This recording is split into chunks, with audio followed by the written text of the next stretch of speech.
अस्सलाम वालेकुम दोस्तों, आज हम आपकी खिदमत में लेकर हाजिर हुए हैं हज़रत अय्यूब अलैहिस्सलाम की बीमारी का किस्सा। हज़रत अय्यूब अलैहिस्सलाम भी अल्लाह के प्यारे नबियों में से एक नबी थे। हज़रत हज़रत अय्यूब अलैहिस्सलाम पैगंबर हज़रत इब्राहीम अलैहिस्सलाम के वंश से थे। हज़रत अय्यूब अलैहिस्सलाम हज़रत इशाक अलैहिस्सलाम के बेटों में से एक बेटे थे।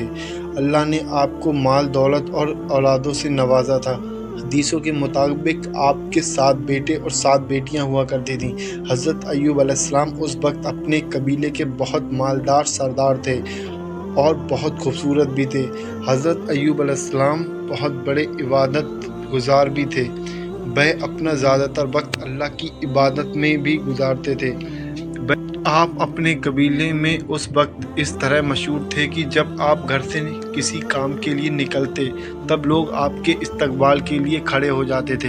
लोग आपकी बड़ी इज्जत करते थे। लेकिन कहते हैं ना, जब कोई अल्लाह को बड़ा अजीज़ होता है तब अल्लाह भी ऐसे शख्स का इम्तहान ज़रूर लेता है।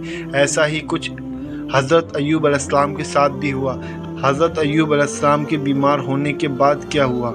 लिहाजा हुआ कुछ ऐसा कि अचानक हज़रत अय्यूब अलैहिस्सलाम का अचानक से सब कुछ बर्बाद हो गया। उनका घर अचानक से गिर गया, जिसमें दब कर उनकी सारी औलादों की मौत हो गई। माल और दौलत सब खत्म हो गया और वह एक ऐसी बीमारी का शिकार हो गए जिससे उनके बदन का गोश्त गलने लगा। चेहरे पर कीड़े फुंसी होने लगे, जिन पर कीड़े चढ़ने लगे। उनकी हालत बहुत ख़राब हो चुकी थी। उनकी ऐसी हालत देखकर कबीले वालों ने भी उनसे नाता तोड़ लिया। जो कबीले वाले उनके इस्तकबाल के लिए खड़े हो जाया करते थे, वह उनकी हालत ख़राब होने के बाद उनको बुरा कहने लगे। कबीले के लोग उन्हें ये कहते कि ज़रूर आपने कुछ गलत काम किया है, जिसकी वजह से अल्लाह आपसे नाराज़ है और अल्लाह ने आपकी ये हालत कर दी है। लोग उन्हें ये भी कहने लगे कि ये कोई नबी नहीं है, ये एक बहुत बड़ा गुनहगार आदमी है।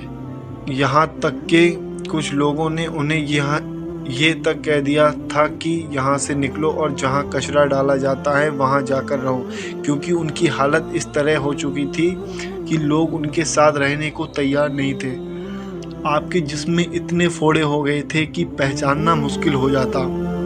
ऊपर से उन फोड़ों में कीड़े भी पड़ गए थे जो आपको बहुत तकलीफ देते थे। कबीले के लोगों को ये लग रहा था कि इनकी इस बीमारी से हमारे बच्चे भी बीमार पड़ सकते हैं। लिहाजा लोगों ने उन्हें कबीले से निकाल दिया। उस वक्त आप यानी हज़रत अय्यूब अलैहिस्सलाम की हालत इतनी ख़राब हो चुकी थी कि वह खड़े भी नहीं हो पा रहे थे।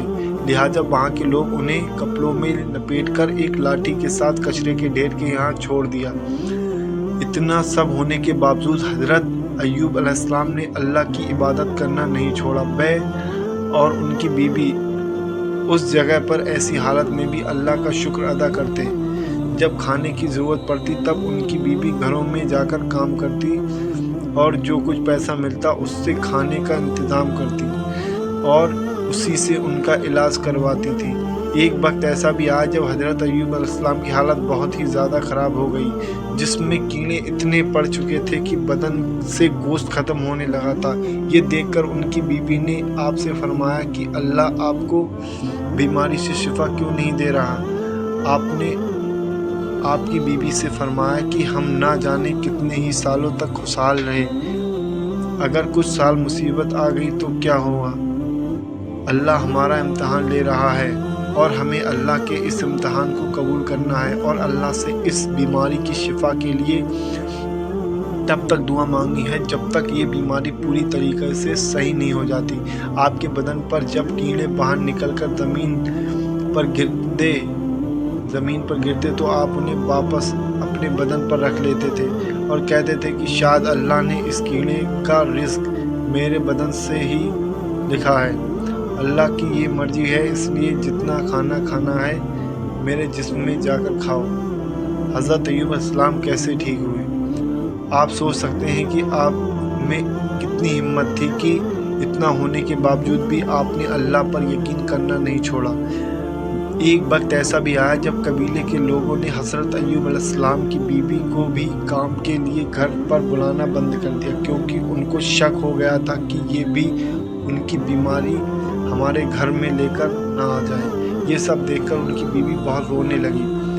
آپ کی بیوی کو اس طرح روتا دیکھ پھر حضرت ایوب علیہ السلام نے اللہ سے دعا کے لیے ہاتھ اٹھایا اور کہا کہ اے اللہ، تو رحم کرنے والا ہے، اپنے بندوں پر رحم فرما۔ بس اتنا ہی کہنے کے بعد آسمان سے ایک آواز آئی کہ اے ایوب، اپنے پاؤں زمین پر مارو، وہاں سے ایک چشمہ یعنی پانی کا فوارہ نکلے گا، اس فوارے کا پانی اپنے جسم پر ڈال دینا۔ ایسا سنتے ہی آپ یعنی حضرت ایوب علیہ السلام نے اپنا پیر زمین پر مارا اور اسی وقت وہاں سے ایک پانی کا فوارہ نکل پڑا۔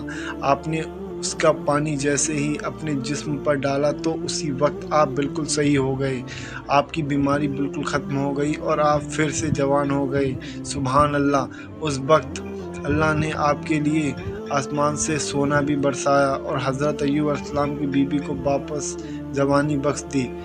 اس کے بعد آپ کی زندگی میں پھر سے مال اور دولت کی خوشحالی آ گئی اور اللہ نے آپ دونوں کو 23 بیٹوں اور 27 بیٹیوں سے نوازا۔ بے شک اللہ اپنے بندوں پر رحم فرمانے والا ہے۔